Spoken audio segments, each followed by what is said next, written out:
Welcome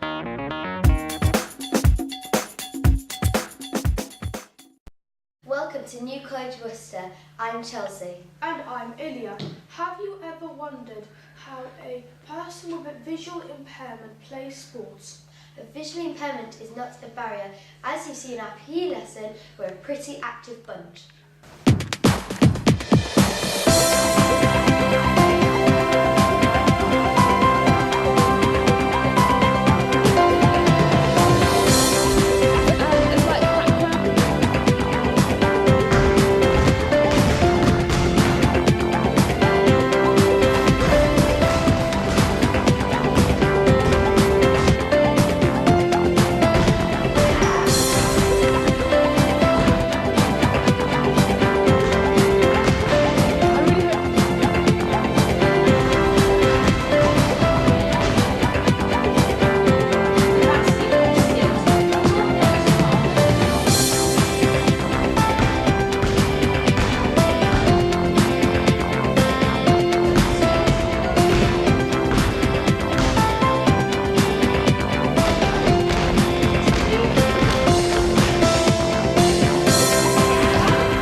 Tell us more.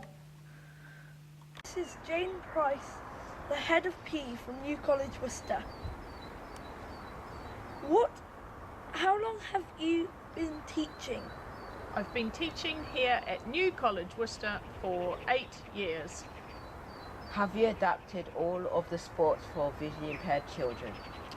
We haven't adapted all of the sports because some of them don't need adapting, but where there's a need, we make adaptations. Why did you want to start teaching visually impaired students?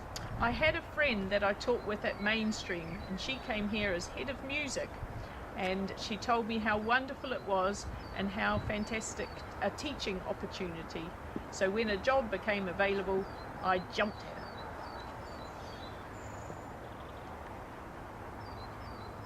How has your teaching changed since you've been here? As a PE teacher, in Mainstream, a lot of teaching is done by way of demonstration.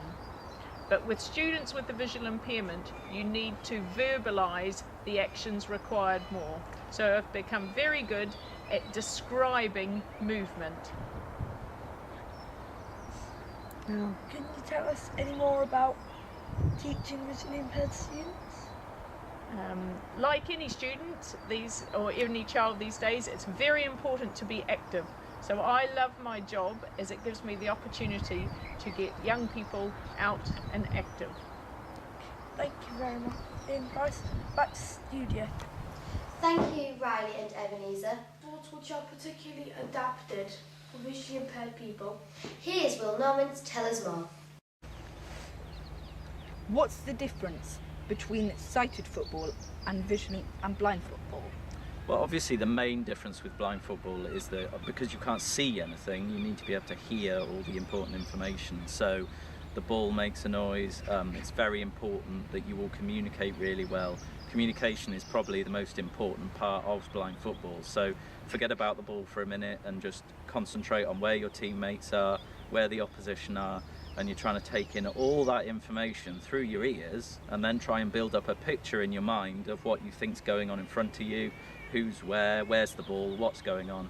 So communication is really important. Another big difference is that blind football is five-a-side, so it's played on a smaller pitch, not on a full-sized 11-a-side pitch like this one. It has boards down either side which help keep the sound in and help with echolocation, and they also help for us as players. They're kind of a tactile marker. You know when you've reached the edge of the pitch because you crash into a board. So those are a few of the major differences.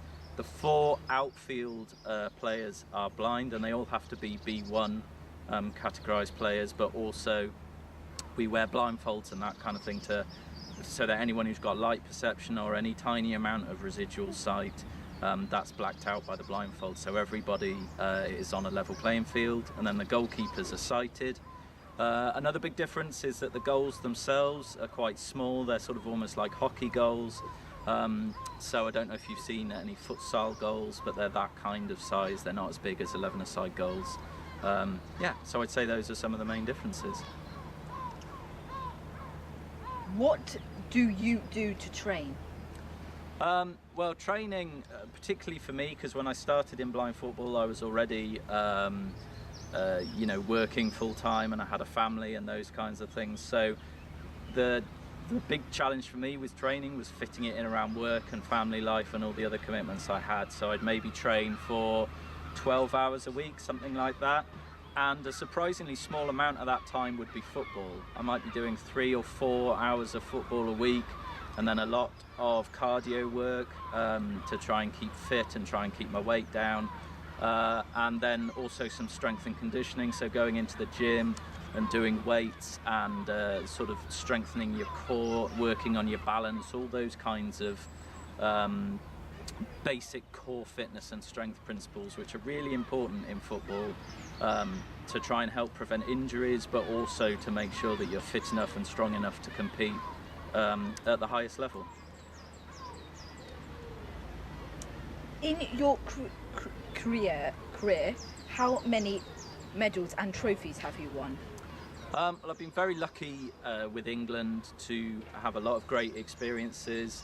I've been in a European Championship final, which we were leading with a minute to go, but unfortunately we conceded 2 late goals and lost that one. So I have a European silver, and then a similar situation in 2015. We were in South Korea playing in a world final against Argentina, and again we were leading with about a minute to go, and again managed to concede 2 late goals. So we obviously had a bit of a thing for conceding late goals when I was playing. So I got a world silver and a European silver, which I'm very proud of.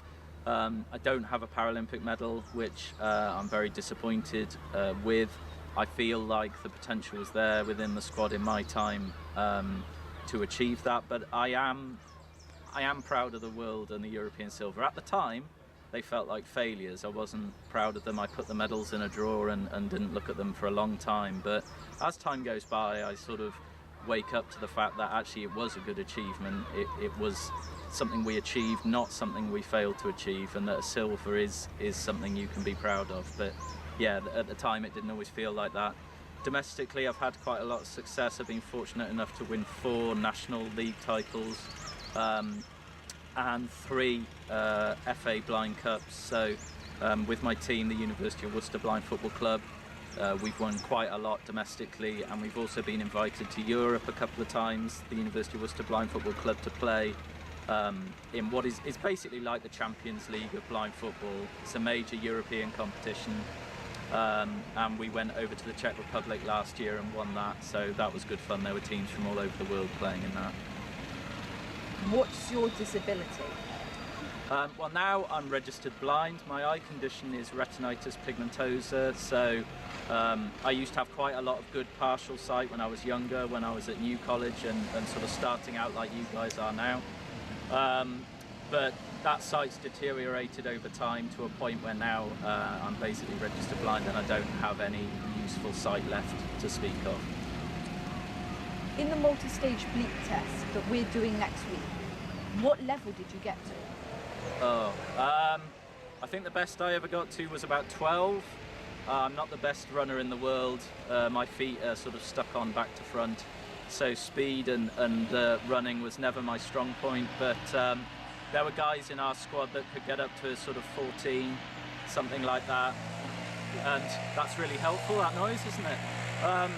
It does need to be adapted a little bit so that blind people can participate, either by having a member of staff at either end of the shuttle runs so that they can call you so that you know when and where you have to run, or sometimes we'd hold a long fabric tape taut across the length of the shuttle, and a totally blind player can run with one hand on that tape, and then they know when and where they're supposed to be running. So there are ways of adapting it.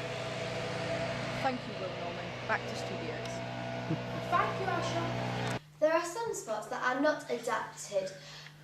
Here is Paralympian Becky Redfern to tell us more about Paralympic swimming.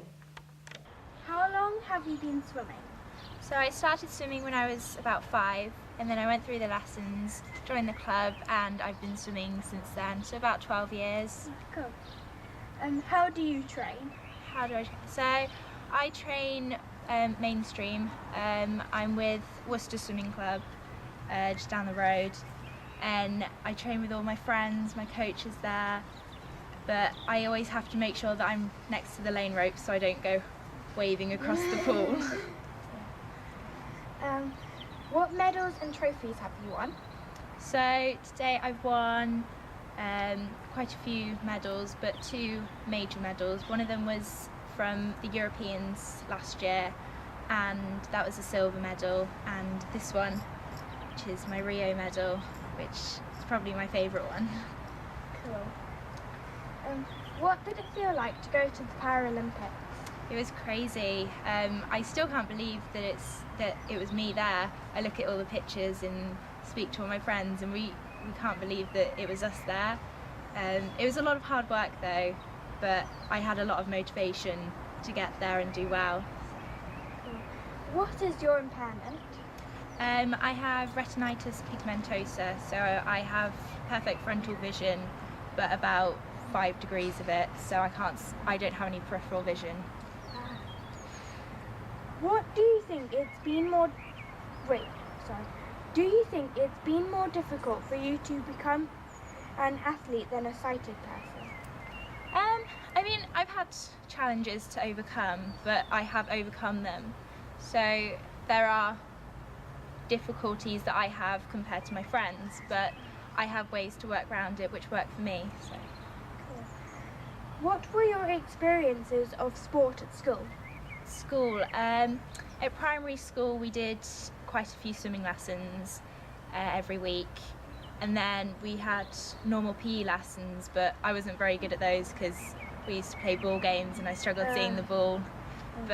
And then going into secondary school again, it was PE, but I just kept up swimming outside of school and I really enjoyed it. Cool. What advice would you give other young people with visual impairments who love sport? Just keep going. Don't listen to what people say about you can't do stuff. You can do it, and just keep a positive attitude and you'll get there someday. It's a lot of hard work, but it's very worth it. Thanks. Thank you, Sydney and Neve. Now you don't need to wonder about visually impaired children playing sport. Thank you for watching.